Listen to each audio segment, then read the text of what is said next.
3 questions ont intrigué Badzul. Jeune garçon, il se demandait pourquoi les chevaux s'appelaient chevaux, pourquoi les chiens s'appelaient chiens et pourquoi les loups s'appelaient loups. Mais personne ne pouvait lui dire qui avait nommé ces animaux.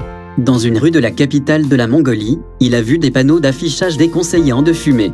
Il a demandé à son père pourquoi les gens allumaient des cigarettes s'ils savaient qu'elles étaient dangereuses. Le père s'est contenté de sourire. Il ne pouvait pas expliquer pourquoi les gens fumaient. Les pensées du garçon se sont tournées vers la mort lorsque son père est décédé d'une insuffisance rénale. Il se demandait ce qui allait se passer ensuite. Mais personne ne pouvait lui dire ce qui se passe après la mort. La vie a changé radicalement après la mort de son père. Badzul, 16 ans, a trouvé un emploi dans un marché de plein air pour aider à nourrir sa mère et ses 3 jeunes frères et sœurs. Il a commencé à fumer. Un jour, une sœur aînée appelée de Corée du Sud, où elle avait déménagé, et a suggéré que Badzul aille à l'église. Elle avait commencé à fréquenter une église. Badzul n'était pas chrétien, et il n'avait jamais envisagé de le devenir. Mais il a appelé l'opérateur téléphonique pour demander de l'aide. « S'il vous plaît, donnez-moi l'adresse », a-t-il dit. Elle lui a donné une adresse, et il a commencé à assister au service religieux. Plusieurs mois plus tard, sa sœur lui a demandé s'il allait à l'église. Elle a été heureuse d'apprendre qu'il y allait régulièrement. « Comment trouves-tu le temps d'y aller tous les dimanches ?» lui a-t-elle demandé. « Les dimanches, dit-il. J'y vais le samedi. » Sa sœur est choquée. « Quelle église fréquentes-tu » dit-elle. Badzul a expliqué qu'il allait à une église adventiste du 7e jour. À l'église, un sabbat, quelqu'un lui a donné un livre sur l'abandon des mauvaises habitudes.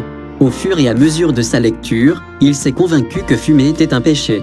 Il a lu dans les 1er Corinthiens, chapitre 3, verset 16, que son corps était le temple du Saint-Esprit. Mais il ne pouvait pas s'arrêter de fumer. Un jour, dans la maison de sa famille, il s'est enfermé dans une remise, a sorti un paquet de cigarettes et a prié désespérément. « S'il y a un Dieu, aidez-moi à arrêter de fumer », il a jeté le paquet de cigarettes sur la porte verrouillée. En prenant une profonde inspiration, il a senti la joie et la paix l'envahir. Le lendemain, Badzul fouille dans sa poche et en sort un briquet. Il s'est soudain rendu compte qu'il n'avait même pas pensé à fumer pendant toute une journée. Il a perdu l'envie de fumer. À l'église, il a sorti le briquet et a dit avec enthousiasme à l'animatrice de l'étude biblique « Je n'ai pas utilisé ce briquet depuis 4 jours, vous avez trouvé Jésus ?» lui a-t-elle dit. Badzul a commencé à étudier la Bible avec sérieux. Dans Genèse, il a lu qu'Adam avait nommé les animaux.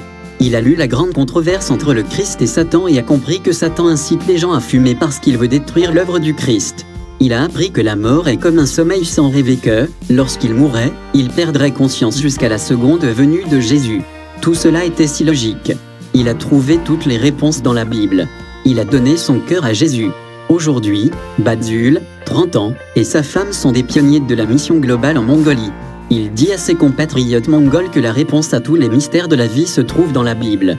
Son verset préféré est Jérémie, chapitre 29, verset 13, où Dieu dit « Vous me chercherez et vous me trouverez, si vous me cherchez de tout votre cœur. »